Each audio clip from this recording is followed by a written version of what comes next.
আসসালামু আলাইকুম listeners. MD Shakil multiplay ভয়ের রাজ্য ইউটিউব চ্যানেলের পক্ষ থেকে আপনাদের সবাইকে জানাই স্বাগতম। তো আমি শাকিল আবারও আপনাদের মাঝে ভয়ের রাত এপিসোডের পঞ্চম পর্ব নিয়ে হাজির হয়ে গেলাম। তো আজকের পর্বে আপনাদের জন্য দুইটি ভয়ের ঘটনা থাকবে, আর এই দুটি ঘটনাই আমাকে পাঠিয়েছেন টাঙ্গাইল জেলা থেকে কালাম ভাই। এই দুটি ঘটনাই কালাম ভাইয়ের নিজের পরিচিত লোকের সাথে ঘটে যাওয়া ঘটনা। একটা হইতেছে কালাম ভাইয়ের দাদার সাথে ঘটে যাওয়া ঘটনা, আর একটা তার বন্ধুর সাথে ঘটে যাওয়া ঘটনা। তো আমি ঘটনায় যাওয়ার আগে দু একটি কথা বলে নেই যে আপনারা বেশি বেশি করে ঘটনা পাঠান। যত বেশি ঘটনা পাঠাবেন তত বেশি আমি আপনাদের মাঝে এপিসোড নিয়ে হাজির হইতে পারবো। তো আপনাদের কাছে এতটুকুই চাওয়া যে আপনারা বেশি বেশি করে ঘটনা পাঠান। আর আমাকে ঘটনা পাঠানোর মাধ্যম হইতেছে, যদি আপনারা ইমেল করে পাঠাইতে চান তাহলে ইমেলে পাঠাবেন, আর যদি রেকর্ড করে পাঠাইতে চান তাহলে আমার হোয়াটসঅ্যাপে আপনারা ঘটনা পাঠাতে পারবেন। ইমেল এবং হোয়াটসঅ্যাপ এই ভিডিও ডিসক্রিপশন বক্সে দেওয়া আছে, সেইখান থেকে আপনারা দেখে নেবেন। তো আমি কালাম ভাইয়ের পরিচয়টা দিয়ে নেই। তার বাড়ি হইতেছে টাঙ্গাইল জেলায়, টাঙ্গাইল জেলার ৭ নং দিগর ইউনিয়নে তার বাড়ি। তো এতটুকুই বললাম, কারণ তার গ্রামের নাম তিনি বলতে নিষেধ করেছেন, এই জন্য আমি তার গ্রামের নামটা বলতে পারলাম না, শুধু ইউনিয়নের নামটা বলে দিলাম। তো আমি আর কথা বাড়াবো না, কথা না বাড়ায় সরাসরি এখন ঘটনায় চলে যাব। প্রথম যে ঘটনাটি, এটি থাকতেছে কালাম ভাইয়ের বন্ধুর সাথে ঘটে যাওয়া ঘটনা। কালাম ভাইয়ের বন্ধুর নাম হইতেছে শোভন দাস। তো এই শোভন দাসের সাথে ঘটে যাওয়া ঘটনাটাই আমি সর্বপ্রথম শেয়ার করতেছি। যেভাবে কালাম ভাই বলেছেন আমি ঠিক সেভাবেই আপনাদের মাঝে উপস্থাপন করার চেষ্টা করতেছি। এই শোভন দাসের ঘটনাটি ঘটে ২০০৫ সালের দিকে। তো ২০০৫ সালের দিকে শোভন দাস মানে কেবলমাত্র এসএসসি পাস করছে। এসএসসি পাস করে সে বাড়িতেই অবসর সময় বসে থাকে, কোনো কাজ বাজ নাই। তো সে চিন্তা করলো যে এইভাবে বসে থাকে কি লাভ, তো যাই আমার যে তার চাচার একটা সেলুনের দোকান ছিল, তো হেয়ার কাটিংয়ের দোকান, সেইখানে সে যায় সে হেয়ার কাটিংয়ের যে কাজটা সেটা শিখতেছিল। তো সেইখানে প্রতিনিয়তই সে যাইতো। তার বাড়ি থেকে প্রায় ২ কিলোমিটার দূরে ছিল বাজার। তো সে প্রতিদিন ওই সাইকেল নিয়ে যাওয়া আসা করতো। তো যেই রাস্তায় সে যাইতো সেই রাস্তাটার একটু বর্ণনা দেওয়া দরকার। এই রাস্তাটা ছিল একবারে ফাঁকা, গ্রামের যে মেঠো পথগুলা হয় এইরকম পথ। এই পথের মাঝখানে দেখা গেল যে একটা জায়গা আছে, সেই জায়গাটা বেশ কিছু গাছপালা এবং ঘন জঙ্গল টাইপের। সেইখানে নাকি ওই কালাম ভাই বলছে যে সেইখানে প্রচুর ভয়ের ঘটনা ঘটে। সেখানে রাত হইলেই ভয়ের ঘটনা সেখানে ঘটবেই। সেইখানে অনেকেই অনেক কিছু দেখে ভয় পাইছে। তো সেই জায়গাটা পার হওয়ার সময় শোভন দাসের এমনি একটু ভয় ভয় লাগতো, কিন্তু যদিও তার সাথে আগে বা পরে কখনো কোনো ঘটনা ঘটে নাই। তো সে নিয়মিত তার চাচার দোকানে যাইতেছিল, সেইখানে কাজ করতেছিল। তো কাজ করার এক পর্যায়ে একদিন রাতে, তো সেটা ছিল আপনার এই যে কুরবানি ঈদের আগের রাত। তো ঈদের আগের তো সবারই সব সেলুনের দোকানে একটু ভিড় বেশি থাকে। তো যথারীতি কুরবানি ঈদের আগের রাতে ওই শোভন দাস যেই সেলুনে কাজ করতেছিল সেইখানেও অনেক হাতে কাজ জমা ছিল, অনেকেই শেভ করতে চুল কাটাইতে আসছিল। তো যার কারণে তার হাতের কাজ শেষ করতে করতে প্রায় রাত্রের ১২টা ১২:৩০ এরকম বেজে যায়। তো সে আর দেরি করে না, তার চাচাকে বলে সে সেখান থেকে রওনা দেয় বাড়ির উদ্দেশ্যে। তো এইখানে আরেকটা কথা বলে নেই, তার যে তার চাচার বাসা ছিল ওই বাজারের একবারে কাছেই, বাজার থেকে কাছেই, কিন্তু শোভন দাসের বাড়ি তো ছিল দূরে, প্রায় ২ কিলোমিটার দূরে। তো তার চাচা বলে যে রাত অনেক হয়ে গেছে, আজকে আর যাওয়ার দরকার নাই, তুই আমার বাসায় থেকে যা। কিন্তু শোভন দাস বলে যে না, প্রতিদিন তো চলে যাই, সমস্যা নেই, আজকেও চলে যেতে পারবো, কোনো সমস্যা হবে না। তো এই বলে শোভন দাস আর ওইখানে দেরি করে না, সে সাইকেলটা নিয়ে রওনা হয়ে যায়। তো সে যখন রওনা দেয় তখন প্রায় ঘড়িতে রাত্রে 12:30 ক্রস হয়ে গেছে, রাত্রে 12:30 পার হয়ে গেছে। তো সে আর দেরি না করে সেইখান থেকে বের হয়ে যায়। তো সে সাইকেল নিয়ে আস্তে আস্তে আগাইতেছিল। তো মানে এমন যে মানে খুব বেশি অন্ধকারও ছিল না রাতটা, আবার খুব বেশি মানে জ্যোৎস্নার আলো যে ছিল এরকমও না। কারণ আমরা জানি যে চাঁদ ওঠার 10 দিন পরে কুরবানি ঈদ হয়। তো ওই হালকা যেটুক মানে যতটুকু আলো ছিল, শোভন দাসের কাছে আর কোনো মানে লাইট বা অন্য কোনো আলো ছিল না। তো সে ওইভাবেই রাস্তা চলতেছিল, রাস্তা চলতে চলতে সে আসতেছিল। তো সে যখন ওই যে বাঁশঝাড় এবং ঘন জঙ্গল টাইপের ওই জায়গাটুকুতে আসে, তখন সে মানে তার মনে এমনি মানে অজানা একটা ভয় কাজ করতে থাকে। তো সে কোনো দিক না তাকায়, সে সোজা রাস্তার দিক তাকায়, সে আস্তে আস্তে সাইকেল চালায় আসতেছিল। তো আস্তে আস্তে মানে সেইখানেই তার সাথে ভয়ের ঘটনাটা ঘটে যায়। সে ভাবতেও পারেনি যে এইরকম একটা মানে ভয়ের ঘটনা তার সাথে ঘটে যাবে। সে ওইখানে আসার পরে দেখতে পায় যে মানে রাস্তার ঠিক মাঝখানে, মাঝ বরাবর একটা মানে কাফনে মোড়ানো লাশ রাস্তার মাঝখানে একবারে মাঝ বরাবর আড়াআড়ি করে শোয়াই রাখছে। মানে রাস্তাটা একবারে ব্লক করে নিছে পুরাটুকুই। মানে পাশ দিয়ে যে সাইকেলটা নিয়ে সে সাইড কাটায় যাবে এইরকম একটু জায়গাও নাই। তো সে ওইখানে দাঁড়ায় সে তো বুঝতে পারে যে তার সাথে মানে খুব খারাপ একটা ঘটনা ঘটবে। তো সে কিছুক্ষণ দাঁড়ায় থাকে, সে চিন্তা করে যে না, তাহলে আর সামনের দিকে যাব না, বাড়িতে যাব না, আজকে ঘুরে তাহলে চাচার বাসায় থেকে যাই, সেইখানেই চলে যাই। তো সে যখন মানে সাইকেলটা টার্ন করে, সেখান থেকে ঘুরায় পিছন দিকে যখন সে আসতে যাবে, তখন তো সে আরও হতবাক হয়ে যায়। কি ব্যাপার, এখানে পিছনেও আরেকটা ঠিক সেম লাশ একবারে মানে তার পিছনে আড়াআড়ি করে রাস্তার উপরে শোয়ায় রাখছে। মানে তার সে যে দুই সাইডে যাবে সেই দুই সাইডেই দুইটা লাশ একবারে আড়াআড়ি করে শোয়ানো। এবং সে মানে ওই মুহূর্তে ওই সিচুয়েশনে সে কি করবে কি না করবে সে কিচ্ছু বুঝতে পারে না। সে মানে পুরা হতভম্ব হয়ে যায় যে এখন আমি কি করব, কোন দিকে যাব। তারপরে সে মানে সেখানে কিছুক্ষণ দাঁড়ায় থাকে ভাবে, কিন্তু সে কোনো কুল কিনারা পায় না যে এখন তার কি করা উচিত, কোন দিকে যাওয়া উচিত। পরে সে চিন্তা করে যে যাই কিছু হোক আমি বাড়ির দিকেই চলে যাব, কারণ পিছন দিকে যেহেতু যাইতে পারতেছি না, আর যেহেতু বাড়ির কাছাকাছি চলে আসছি আমি, সেহেতু আর আমার চাচার বাসায় ব্যাক না করে আমি বাড়ির দিকেই চলে যাই।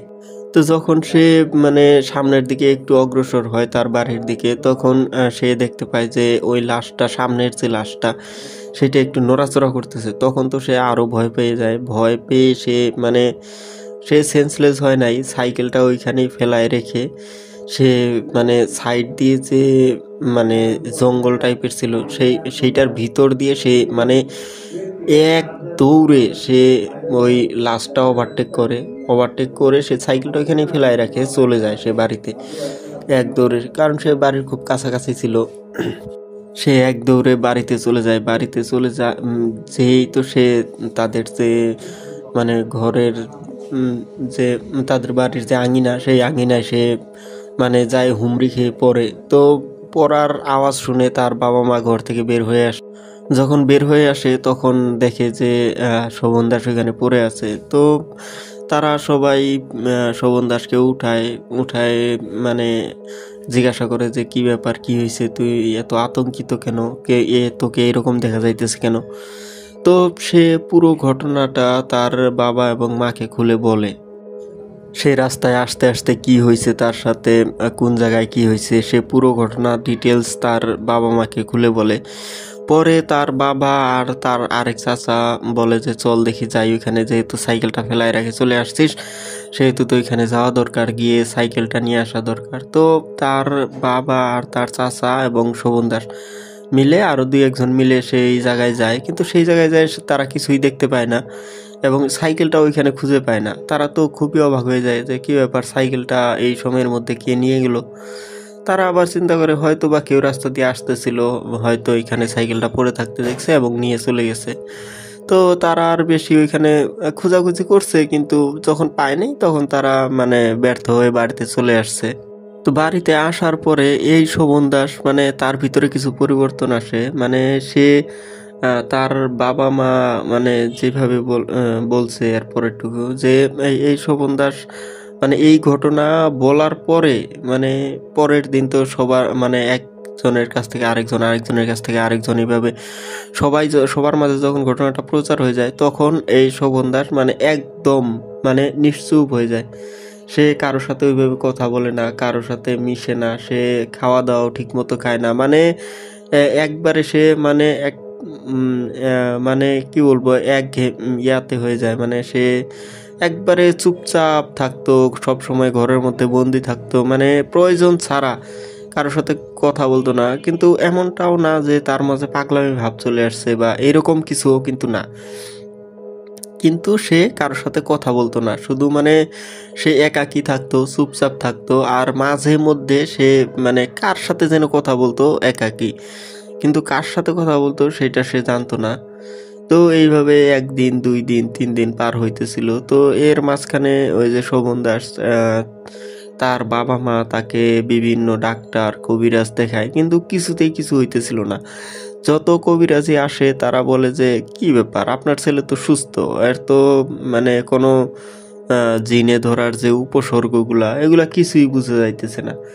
তো সে এইরকম হয়ে গেল কেন, সে একবারে নিশ্চুপ হয়ে গেল কেন? তাহলে আপনারা এক কাজ করেন, ভালো কোনো ডাক্তার দেখান, যদি এটা ডাক্তারি কোনো সমস্যা হয় তাহলে ডাক্তার দেখাইলেই ভালো হবে।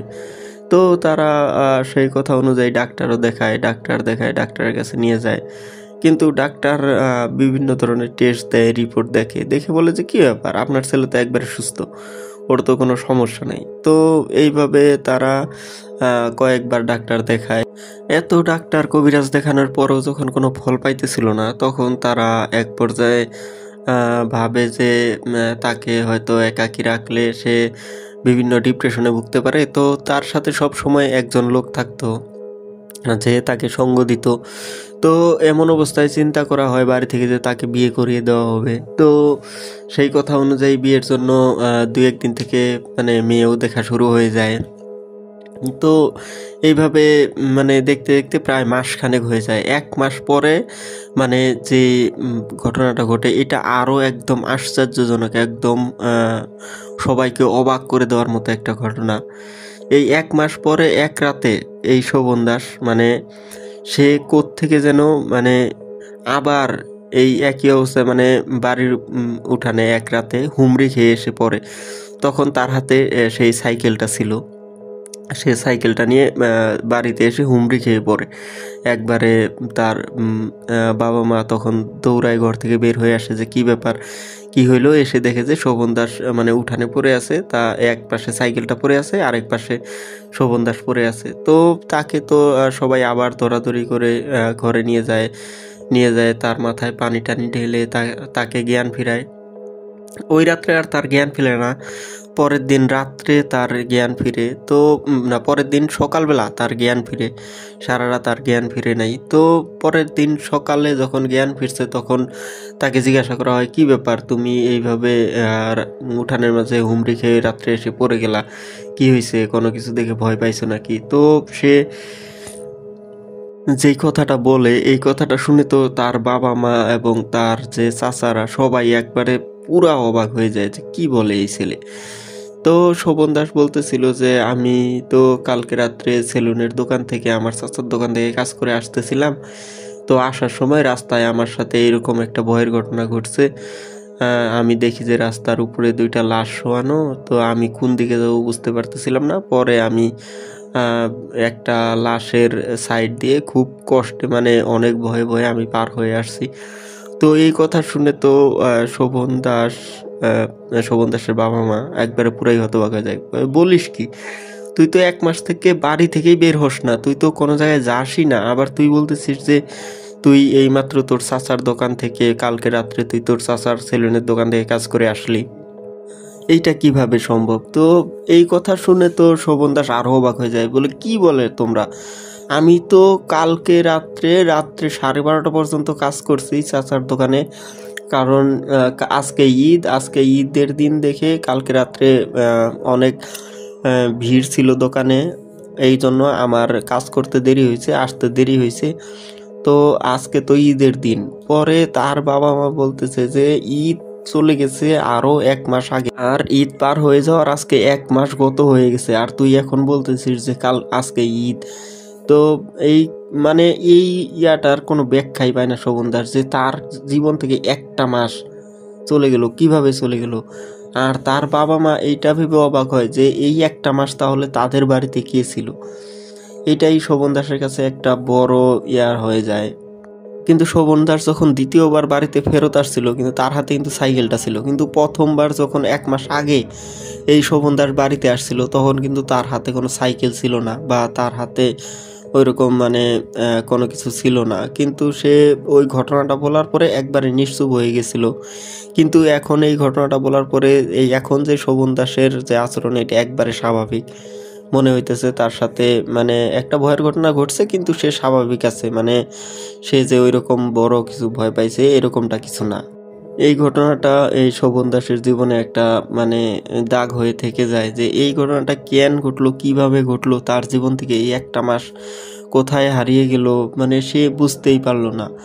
তার চাচারা মানে তার যে আশেপাশের লোকজন, তারা যখন সবাই বলতেছিল যে ঈদ 1 মাস আগে চলে গেছে, তখন তো শোভন দাস কোনোভাবেই বিশ্বাস করতে নারাজ, যে আমি কালকে সেলুনের দোকানে কাজ করছি, রাস্তায় আসছি, ভয়ের একটা ঘটনা ঘটছে, আমি সেইখান থেকে বাড়িতে আসলাম, এতটুকু সময়, এই সময়ের মধ্যে আমার জীবন থেকে একটা মাস চলে গেল। আবার এই একটা মাস কেউ একজন আমার বাড়িতে ছিল আমারই রূপ ধরে, এবং সেটা আমিও জানি না।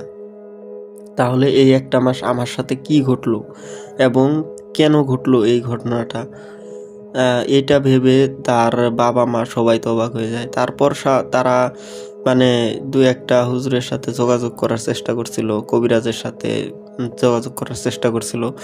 তো তারা কবিরাজরা বলছিল যে আসলে দেখেন যে এই ঘটনাটা ঘটে গেছে, আপনাদের সাথে তো খুব খারাপ কিছু হয় নাই, তো এই ঘটনাটা নিয়ে আর বেশি দূর আপনারা অগ্রসর হওয়ার চেষ্টা করিয়েন না। তো ঘটনাটা যেইখানে ঘটছে এইখানেই আপনারা সমাপ্ত থাকতে দেন, কারণ এগুলা নিয়ে হয়তো দেখা গেল যে যদি আপনারা বেশি ঘাটাঘাটি করতে যান তাহলে হয়তো সমস্যা আর কিছু বাড়তে পারে। তো এই বিষয়টা নিয়ে শোভন দাস বা শোভন দাসের বাবা মা আর বেশি একটা মানে ঘাটাঘাটি করে নাই। তো এই ঘটনাটা এখানে এইভাবেই শেষ হয়ে যায়। তো শোভন দাস এখনো মানে সুস্থ আছে, স্বাভাবিক আছে, খুব ভালো আছে, এইটাই জানিয়েছেন কালাম ভাই। তো এইটা ছিল আমাদের আজকের এপিসোডের প্রথম ঘটনা। তো আর বেশি কথা বাড়াবো না, কথা না বাড়াই সরাসরি আমাদের যে দ্বিতীয় ঘটনা, কালাম ভাইয়ের যে দ্বিতীয় ঘটনা, সেই ঘটনায় চলে যাইতেছি। আসসালামু আলাইকুম। তো আজকের এপিসোডের দ্বিতীয় ঘটনায় আমি আবার চলে আসলাম, শাকিল আহমেদ। তো দ্বিতীয় ঘটনায় যাওয়ার আগে আবার ওই কয়েকটি কথা, আপনারা বেশি বেশি করে ঘটনা পাঠান। ঘটনা পাঠানোর জন্য ইমেল অ্যাড্রেস এবং হোয়াটসঅ্যাপ নাম্বার আমার এই ভিডিও ডিসক্রিপশন বক্সে দেওয়া আছে, তো সেইখান থেকে আপনারা দেখে নেবেন। যত বেশি ঘটনা আপনারা পাঠাবেন তত বেশি ঘটনা আমি আপনাদের মাঝে নিয়ে আসতে পারবো। তো আর বেশি কথা না, চলে যাইতেছি সরাসরি দ্বিতীয় ঘটনায়।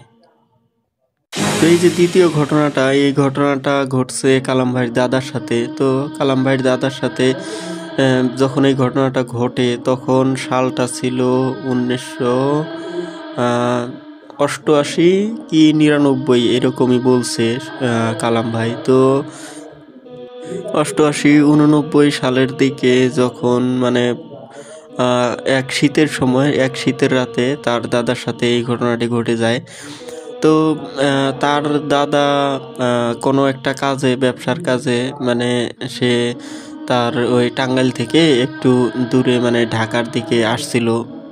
তো তার যে কাজে আসছিল সে সেই কাজ শেষ করে তার ফিরতে ফিরতে অনেক রাত হয়ে যায়। তো শীতের রাত ছিল, তো শীতের রাত থাকার কারণে সে যে টাঙ্গাইল শহর থেকে তার যে গ্রাম, সেই গ্রামে যাইতে অনেকটা পথ তাকে অতিক্রম করতে হবে। তো সে চিন্তা করে যে এত রাত্রেবেলা, রাত অনেক হয়ে যায়, বাইরে প্রচুর ঠান্ডা ছিল, প্রচুর শীত ছিল। তো তো সে সে চিন্তা করে যে এত রাত্রেবেলা বাড়িতে না গিয়ে এইখানে কোনো একটা হোটেলে থেকে যাই এবং কালকে সকালে আমি তাহলে বাড়িতে চলে যেতে পারবো, কোনো সমস্যা নাই। তো তার সেই ভাবনা অনুযায়ী সে টাঙ্গাইলের একটা হোটেলে সে উঠে যায়। তো হোটেল বললে ভুল হবে, এটা মানে খুব ছোটোখাটো একটা মোটেলের মতো। তো সেইখানে উঠে যায়। তো সেইখানে যাওয়ার পরে সেই হোটেলের যে ম্যানেজার আছে তাকে জিজ্ঞাসা করে যে আপনাদের হোটেলে কি কোনো রুম আছে কিনা। তো ম্যানেজার জানায় যে না, আমাদের হোটেলে এই মুহূর্তে কোনো রুম খালি নাই। তো একটা রুম খালি আছে, সেই রুমটাতে মানে ওইরকম কোনো ফ্যাসিলিটিস নাই, কিন্তু আপনি থাকতে পারবেন যদি আপনি চান। তো পরে বলে যে কীরকম রুম চলেন দেখি। পরে দেখায় যে মানে একবারে করিডোরের শেষ মাথায় একটা রুম, তার সামনে আরেকটা রুম আছে, সেই রুমটা তালাবদ্ধ, সেই রুমটা মানে খোলা হয় না, সেই রুমটা একবারে তালাবদ্ধ, সেটা একবারে আটকানো। পরে ওই কালাম ভাইয়ের দাদা বলে যে এই রুমটা তো তালা মারা, তাহলে এই রুমটা আমাকে দেন। পরে বলে না, এই রুমটা দেওয়া যাবে না, এই রুমটা সমস্যা আছে। পরে বলে যে তার দাদা বলে যে সমস্যা আছে মানে কি সমস্যা আছে? পরে হোটেলের ম্যানেজার বলে সমস্যা আছে মানে সমস্যা আছে, আপনাকে বলছি এই রুমটা দেওয়া যাবে না, দেওয়া যাবে না, বাস আপনার যদি ভালো লাগে তাহলে আপনি এই রুমটা নেন, না হলে আমাদের আর কোনো রুম খালি নেই।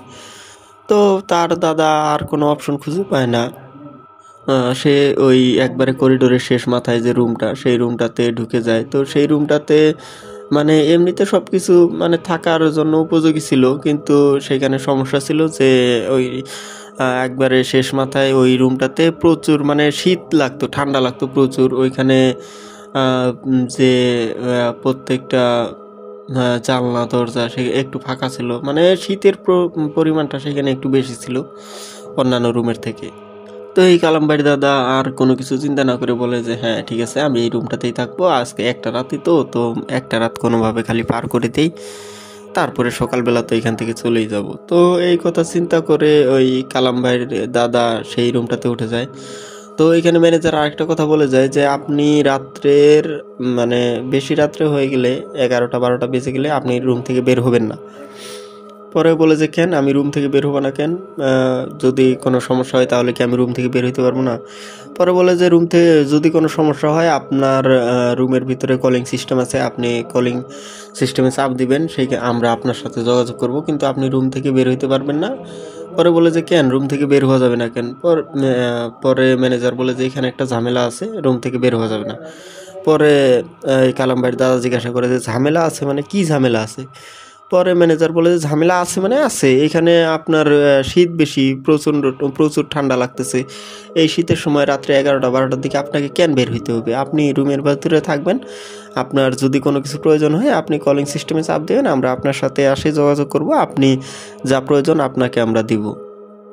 তো এইটা বলে পরে ম্যানেজার চলে যাইতে ধরে। পরে বলে যে আপনাকে বারবার বলে দিতেছি আপনি কিন্তু রাত্রে 12টার পরে 11:30-12টার পরে রুম থেকে বের হবেন না, যাই কিছু হোক আপনি রুম থেকে বের হবেন না। পরে কালাম ভাইয়ের দাদা চিন্তা করে যে আচ্ছা ঠিক আছে আমি বের হব না। পরে সে অন্য কোনো কথা না বাড়ায় ওই ম্যানেজার সেখান থেকে চলে যায়। তো কালাম ভাইয়ের দাদাও আর কোনো কিছু চিন্তা না করে দরজা আটকায় দেয়, দরজা আটকায় দিয়ে রুমের ভিতর কিছুক্ষণ বসে থাকে। বসে থাকার পরে সে ভাবতেছে না এভরিথিং ইজ ফাইন, সব কিছুই ঠিক আছে, তো এখন আমি শুয়ে পড়ি, এখন রাত তো অনেক হয়ে গেছে, এখন আর কতক্ষণ বসে থাকবো, শুয়ে পড়ি। তো ওই কালাম ভাইয়ের দাদা আর কোনো কিছু চিন্তা না করে সেখানে শুয়ে পড়ে। তো শোয়ার পরে সে মানে একটা সময় হঠাৎ করে তার ঘুমটা ভেঙে যায়। ঘুমটা ভেঙে যাওয়ার কারণ ছিল তার প্রচুর ঠান্ডা লাগতেছিল, মানে প্রচুর মানে অনেক ঠান্ডা লাগতেছিল। তো সে ঘুম থেকে উঠে যায়, উঠে দেখে যে ঠিক আছে তার খুব ঠান্ডা লাগতেছে, রুমটাও প্রচুর ঠান্ডা হয়ে আছে। তো সে দেখে যে হালকা একটা মানে চাদর গায়ে দিয়ে সে শুয়েছিল, তো ঠান্ডার পরিমাণটা যেহেতু বেশি, তো সেহেতু পাশে কম্বল ছিল, লেপ ছিল, তো সেটা সে গায়ে টেনে নেয়, টেনে নিয়ে সে আবার ঘুমানোর চেষ্টা করে। তো যখন সে ঘুমানোর চেষ্টা করে তখন মানে সে হঠাৎ করে শুনতে পায় তার দরজায় ঠক ঠক ঠক ঠক আওয়াজ হইতেছে। তো সে চিন্তা করে কি ব্যাপার, এত রাত্রে আবার কে আসলো, কে দরজায় নক করে? তো একবার দুইবার সে কোনো জবাব দেয় না। সে মানে পরিষ্কার হওয়ার মানে স্পষ্ট হইতে চাইতে, সে ক্লিয়ার হইতে চাইতেছিল যে আসলে কি তার দরজায় নক হইতেছে নাকি অন্য কোনো জায়গায় নক হইতেছে। তো সে দেখলো না তার দরজায় নক হইতেছে। তো সে জিজ্ঞাসা করে কে ওখানে, কে দরজায় ঠকঠক করতেছে, কে আওয়াজ দিতেছে। তো ওই পাশ থেকে কোনো আওয়াজ আসে না। তো যখন আওয়াজ আসে না আবার ঠকঠক আওয়াজটা বন্ধ হয়ে যায়। তো সে আবার ঘুমানোর চেষ্টা করতেছে। এমন সময় আবার মানে 1-2 মিনিট পরে আবার সেই ঠকঠক আওয়াজ। তো যখন এই ঠকঠক আওয়াজটা হয় তখন সে বিছানা থেকে উঠে সে চিন্তা করে যে কে এরকম ঠকঠক আওয়াজ করতেছে, যাই দেখি। পরে সে জিজ্ঞাসা করতেছে যে কে ওখানে, কে ঠকঠক আওয়াজ করতেছে। আর এইভাবে জিজ্ঞাসা করতেছে আর 1 পা 2 পা করে সে দরজার দিকে আগাচ্ছে। তো আগাইতেই মানে ওই পাশ থেকে এমন একটা ভয়েস সে শুনতে পায় যে মানে ওই জিজ্ঞাসা করছে কে ওইখানে। তো দরজার ওই পাশ থেকে আওয়াজটা দেয় হে, মানে এইরকম একটা মানে ভয়ের একটা আওয়াজ দেয়। পরে সে এই আওয়াজটা শুনে তো একবারে মানে অবাক হয়ে যায়, বিস্মিত হয়ে যায় যে কি ব্যাপার, দরজার ওই পাশে কে। পরে সে যায় দরজাটা খুলে সে দেখে যে না, সেখানে কিছুই নাই, সব কিছু নর্মাল, এভরিথিং ইজ ফাইন। ওখানে কাউকে দেখাও যাইতেছে না। তো সে ওই যে বন্ধ দরজাটা, সেই দরজাটার সামনে দেখতে পাইলো যে একটা কালো মেয়ে দাঁড়ায় আছে, মানে গায়ের রং কালো, এরকম একটা মেয়ে দাঁড়ায় আছে। তো সে ওই মেয়েটাকে জিজ্ঞাসা করে কি ব্যাপার, তুমি কি কিছুক্ষণ আগে আমার দরজায় নক করছিলা নাকি? তো ওই মেয়েটা বলে যে হ্যাঁ, আমি কিছুক্ষণ আগে আপনার দরজায় নক করছিলাম। পরে জিজ্ঞাসা করে যে কেন আমার দরজায় তুমি নক করছিলা কেন, তোমার কি কোনো সমস্যা থাকলে হোটেলের ম্যানেজারকে জানাও। পরে ওই মেয়েটা বলতেছে হ্যাঁ, আমার খুব ভয় লাগতেছে, ওরা আমাকে ধরে নিয়ে যাবে, ওরা আমাকে ধরে নিয়ে যাইতে আসতেছে। তো এই কথা বলে, তো এই কথার কোনো আগা মাথা কিছুই বুঝতে পারে না কালাম ভাইয়ের দাদা। তো ও কিছু বুঝতে না পেরে সে বলে যে কে তোমাকে ধরে নিয়ে যাইতে আসবে, কে তোমাকে ধরে নিয়ে যাবে, তোমার যদি কোনো সমস্যা থাকলে তাহলে তুমি হোটেলের ম্যানেজারকে জানাও। তো এই কথা বলতেই ওই মেয়েটা কি করে ঠাস করে ওই দরজাটা লাগাই দিয়ে সে ভিতরে চলে যায়। তো আর কালাম ভাইয়ের দাদাও কোনো কিছু চিন্তা করে না, সে আস্তে করে রুমের ভিতরে ঢুকে দরজাটা আটকায় দিয়ে সে আবার ঘুমানোর জন্য বিছানায় চলে যায়। সে যায় বিছানায় কিছুক্ষণ বসার মানে 5 মিনিট হয়েছে, এর মাঝখানে আবার দরজায় ঠকঠক আওয়াজ হইতেছে। তো এইবার সে আবার প্রশ্ন করে কে, তুমি কি ওই মেয়েটা যে কিছুক্ষণ আগে আমার দরজায় নক করলা, কথা বললাম? পরে আর কোনো কথা বলে না ওই পাশ থেকে। তো সে আসে, আবার এসে দরজা খুলে দেখেছে এইবার ওই মেয়েটা তার দরজার সামনে দাঁড়ায় একবারে মানে চুপচাপ হয়ে দাঁড়ায় আছে। পরে ওই যে কালাম্বাইর দাদা সে একটু মানে রাগ হয়ে যায় যে তোমার সমস্যা কি, তুমি বারবার আমাকে বিরক্ত করতেছো, এখানে আমি ঘুমাবো, তুমি আমাকে ডিস্টার্ব করতেছো, তোমার যদি কোনো সমস্যা থাকে তাহলে তুমি হোটেলের ম্যানেজারকে জানাও, তোমাকে কে ধরে নিয়ে যাইতে আসবে, তোমার কোনো সমস্যা থাকলে হোটেলের ম্যানেজারকে জানাও। তো যখন এই কথাটা বলে তখন ওই মেয়েটা আবার ঠিক সেম কথাটাই বলে যে ওরা আমাকে ধরে নিয়ে যাইতে আসবে, ওরা আমাকে ধরে নিয়ে যাইতে আসতেছে, আপনি একটা কিছু করেন, আমাকে বাঁচান, এই কথাগুলোই বলতেছে। তো হোটেলের যে ম্যানেজার, ওই ম্যানেজারকে ডাকার জন্য ডাকতে চায় ওই কালাম্বার দাদা। তো সে বলে যে আমি কি হোটেলের ম্যানেজারকে ডাকবো, তোমার কোনো সমস্যা থাকলে তুমি বলো, আমি হোটেলের ম্যানেজারকে ডাকতেছি। তো যখন হোটেলের ম্যানেজারকে ডাকতে চায় তখন ওই মেয়েটা কি করে সেখান থেকে ঘুরে চলে যায় সে তার রুমে ঢুকে দরজাটা ঠাস করে আটকায় দেয়। তো কালাম্বাইর দাদা সে চিন্তা করে যে কি ব্যাপার, আমি কি মেয়েটাকে খুব বেশি কষ্ট দিয়ে কথা বলে ফেললাম নাকি? তো সে আর ওইখানে দাঁড়ায় থাকে না, সেও দরজা লাগায় চলে আসে সে শোয়ার জন্য। তো শুইতে আসে, আবার সে মনে মনে চিন্তাও করে যে কি ব্যাপার, আমার ব্যবহারে কি মেয়েটা কষ্ট পাইল নাকি? তো মেয়েটা মনে হয় কোনো বিপদেই ছিল, আমার তাকে সাহায্য করা দরকার ছিল। তো এটা চিন্তা করে ওই কালাম ভাইয়ের দাদা সে তার ব্যাগ থেকে একটা ছোট টর্চ লাইট ছিল তার কাছে, সেটা বের করে সে ওইখানে মানে ওই রুমটার দিকে আগায় যায়, দরজাটা খুলে রুমটার দিকে আগায় যায় সে ডাক দেয় প্রথমে, কিন্তু রুমের ভিতর থেকে কোনো সাড়া আসে না। কিন্তু সে দেখতে পায় যে রুমের দরজাটা খোলা। তো সে রুমের দরজাটা খোলা দেখে সে আস্তে করে মানে ডাকতেই আর কি রুমের ভিতরে যায়। রুমের ভিতরে গিয়েই তো সে সবচেয়ে বড় ধাক্কাটা পায় এবং সবচেয়ে বড় মানে অবাক করা ঘটনাটা তার সাথে ঘটে যায়। সেই রুমের ভিতরে ঢুকছে এমন মানে রুমের ভিতরে ঢুকে দেখে রুমটা পুরা অন্ধকার। তো সে তার হাতে থাকা যে টর্চ লাইটটা ছিল সেটা দিয়ে সে দেখতে চেষ্টা করে যে মেয়েটা কোথায়। তো হঠাৎ করে সে দেখে যে মেয়েটা মানে গলায় রশি দিয়ে ওই ফ্যানের সাথে ঝুলতেছে। তো সে তো এটা দেখে একবারে পুরো অবাক হয়ে যায়, কিছুক্ষণ আগে মেয়েটা আমার সাথে কথা বললো, এখন এই মেয়েটা সুইসাইড করে ফেললো, তো এটা কেমন হইলো। তো সে যখন ওই মেয়েটার মুখের দিকে টর্চটা মারে, মুখের দিকে টর্চটা মারার পরে সে সবচেয়ে বেশি ধাক্কাটা খায়, সবচেয়ে বেশি ভয় এর ঘটনাটা তার সাথে ঘটে। সে যখনই মুখের দিকে টর্চটা মারছে সঙ্গে সঙ্গে ওই মেয়েটা ঠাস করে চোখটা খুলে দিছে, চোখটা খুলে একটা হাসি দিছে। তো এইটা দেখে তো একবারে মানে কালাম ভাইয়ের দাদা পুরা মানে সেন্সলেস হয়ে যাওয়ার মতো অবস্থা। সে মানে লাফ দিয়ে দরজার এইদিকে সরে আসে। তো দরজার এইদিকে সরে আসে, সে ওই রুমের ভিতরে লাইটটা ফেলে দৌড়ায় সে ওই রুম থেকে বের হয়ে আসে। বের হয়ে এসে নিচে যে ম্যানেজারের রুম ছিল সেইখানে এসে সে চিল্লাচিল্লি করতে থাকে, হ্যাঁ তোমাদের এখানে একটা মেয়ে সুইসাইড করছে, আত্মহত্যা করছে, তোমরা একটা লাশ ওই রুমের ভিতরে ঢুকায় রাখছো, এইখানে আমি আর 1 মিনিটও থাকবো না, আমি তোমাদের নামে পুলিশের কাছে কমপ্লেন করব, তোমরা ওই রুমটাতে একটা লাশ ঢুকায় রাখছো, লাশ ঝুলাই রাখছো। তো হোটেলের ম্যানেজার এরকম চিল্লাচিল্লি শুনে তো সে দৌড়ায় বের হয়ে আসে যে কী হয়েছে। পরে সে বলতেছে, হ্যাঁ তোমরা ওই রুমের ভিতরে একটা লাশ, একটা মেয়ে সুইসাইড করছে, তোমরা লাশটা ঝুলাই রাখছো ওই রুমের ভিতরে, আর তোমরা বলতেছো রুমটা তালা মারা, এই রুমটাতে সমস্যা আছে, তোমরা আমাকে রুমটা দেখতে দাও নাই। পরে বলতেছে, এই আপনি চুপ করেন, আসলে এইখানে অনেক লোকজন আছে, সবাই শুনতে পারবে, আপনি চুপ করেন। তো তার কালাম ভাইয়ের দাদাকে চুপ করানোর চেষ্টা করতেছিল ম্যানেজার। পরে বলতেছে, কোন রুমের সমস্যা, আপনি আসেন আমার সাথে আসেন। পরে ওই রুমের সামনে যায় ওই কালাম ভাইয়ের দাদা এবং হোটেলের ম্যানেজার, আরও 2জন ওয়ার্ড বয় ওই রুমের সামনে যায়।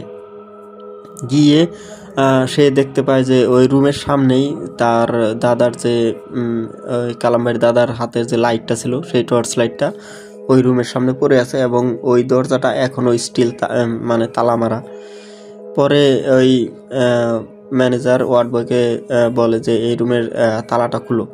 পরে ওই রুমের তালাটা খুলে তারা রুমের ভিতরে যায়, গিয়ে ওই রুমে লাইট জ্বালায় দেখতেছে না রুমটাতে সব কিছু ঠিক আছে, মানে সেই রুমটা একবারে ফাঁকা, সেখানে কোনো কিছুই নেই। পরে ওই ম্যানেজার তার দাদাকে প্রশ্ন করে যে তুমি যতটুক সময় নিচে গেছো এতটুক সময়ের ভিতরে কি এই রুম থেকে কোনো লাশ বা কোনো মেয়ে যদি আত্মহত্যা করেও থাকে তার লাশটা কি এই রুম থেকে সরায় নেওয়া সম্ভব? পরে সে তার দাদা বলে যে না, আসলে এতটুক সময়ের ভিতরে তো এই লাশটা সরানো সম্ভব না। পরে ওই ম্যানেজার ওই মানে রুম সম্পর্কে যে সত্য ঘটনা সেটা বলে যে আসলে এই রুমটাতে একটা এরকম অকারেন্স ঘটছিল, এরকম ঘটনা একটা ঘটছিল যে একটা মেয়ে বাসা থেকে পালায় আসছিল, তার প্রেমিকের সাথে বিয়ে হওয়ারও কথা ছিল। তো সে এই রুমটাতে উঠছিল, এই রুমটাতে সে থাকতো, কিন্তু 3 দিন পরে ওই মেয়েটার মৃতদেহ এই রুম থেকে উদ্ধার করা হয়। মেয়েটা গলায় দড়ি দিয়ে ঝুলতেছিল। এর মানে কেন মারা গেল, কিভাবে মারা গেল এটা আমরা কিছু জানি না। তো এই রুম থেকে পুলিশ আসে, তদন্ত করে এখান থেকে লাশ নিয়ে যায় এবং ওই পোস্টমর্টম রিপোর্টে আসছিল যে মেয়েটা আত্মহত্যা করছে। তো এইরকম একটা খারাপ ঘটনা ঘটার পরে আমরা এই রুমটা বেসিক্যালি বন্ধ করে দেই, যে এই রুমটাতে আমরা কাউকে থাকতে দিই না। কারণ আমরা 2-1 বার এরকম এই রুমটাতে থাকতে দিছিলাম, কিন্তু কেউ মানে থাকতে পারে নাই। এরকম রাত্রের 10টা 11টা বাজলে বা 12টা বাজলেই ওই রুম থেকে তাদের মানে চিৎকার চেঁচামেচি শোনা যেত এবং তারা ওই রুম থেকে বের হয়ে আসতো। তো যখন 2-1 বার এরকম করার পরে যখন এই রুমটাতে কেউ থাকতে পারতো না, তো তখন আমরা চিন্তা করলাম যে এই রুমটা একবারে বন্ধ করে দিই। তো এই রুমটা আমরা এই কারণে একবার বন্ধ করে দিয়েছিলাম। আর যেহেতু এই রুমের পাশে এই রুমটা, তো এই আপনাকে যে রুমটা দেওয়া হয়েছে এই রুমটা যেহেতু আপনার এই রুমের পাশেই, সেই জন্য আপনাকে বলছিলাম যে রাত্রের 12টা বাজলে এই রুম থেকে বের হইতে না। কারণ এই রুমটাতে যদি কেউ মানে 2জন থাকে, 2জন মানুষ থাকে তাহলে কোনো সমস্যা হয় না, কিন্তু একা থাকলে এরকম টুকটাক একটু ভয়ের ঘটনা ঘটতে পারে। বা একা থাকলে এরকম টুকটাক ভয়ের ঘটনা ঘটতো, যেটা আমরা জানতাম। কিন্তু আপনার রুম প্রয়োজন ছিল, আপনাকে এই কারণে আমরা 10টা 11টা 12টার পরে এই রুম থেকে বের হইতে না করছিলাম, কিন্তু আপনি তো সেটা শুনেন নাই। পরে ওই কালাম ভাইয়ের দাদা সে বলে যে না, আমি আর ওই রুমটাতে থাকবো না, আমার যদি দরকার হয় আমি সারা রাত আপনাদের এই ম্যানেজারের রুমের সামনে যে আপনাদের যে গেস্ট রুম আছে আমি সেইখানে বসে থাকবো, সেইখানে বসে থাকে আমি সকালবেলা চলে যাব। তো কালাম ভাইয়ের দাদা আর ওই রুমটাতে ব্যাক করে না, তো সে সারা রাত ওইখানেই করিডোরে বসে থাকে সে ভোরবেলা ওইখান থেকে বের হয়ে যায়। তো এইটাই ছিল ঘটনা, ওই কালাম ভাইয়ের দাদার সাথে ঘটে যাওয়া ঘটনা। তো আপনাদের মাঝে 2টা ঘটনা আজকে শেয়ার করলাম। তো জানি না ঘটনাগুলো কেমন হয়েছে বা আপনাদের কাছে কেমন লাগছে। যদি আপনাদের কাছে ভালো লেগে থাকে, যদি আমার ঘটনাগুলো আপনাদের কাছে এতটুকুও ভালো লেগে থাকে, তাহলে আমি বারবার আমার এই এপিসোড আপনাদের মাঝে নিয়ে আসব। তো আপনারা শুধু আমাকে এতটুকুই সাহায্য করবেন, আপনারা বেশি বেশি করে ঘটনা পাঠাবেন। আপনাদের ঘটনার উপর নির্ভর করে আমার এই এপিসোডের মানে ঘটনা নিয়ে আসা। তো আপনারা বেশি বেশি করে ঘটনা পাঠান। এই যে কালাম ভাই 2টা ঘটনা পাঠাইছে, আমি 2টা ঘটনাই তার শেয়ার করে দিলাম। আমার কাছে আরও একটি ঘটনা আছে, যেটা আমি কালকে ঠিক আবার একই সময়ে আপনাদের মাঝে শেয়ার করব। তো আপনারা বেশি বেশি করে ঘটনা পাঠান, যেহেতু 2-1টা করে ঘটনা আসা শুরু হয়েছে, আমি আশা করি ঘটনা আসবে, আরও আসবে। তো আপনারা বেশি বেশি ঘটনা পাঠান, আমি যেন আপনাদের মাঝে আরও বেশি বেশি ভয়ের ঘটনা নিয়ে আসতে পারি। তো আজকে আর কথা বাড়াবো না, আমি শুধু এতটুকুই বলবো, আপনারা ঘটনা পাঠাতে চাইলে আমার হোয়াটসঅ্যাপ এবং ইমেল ব্যবহার করুন।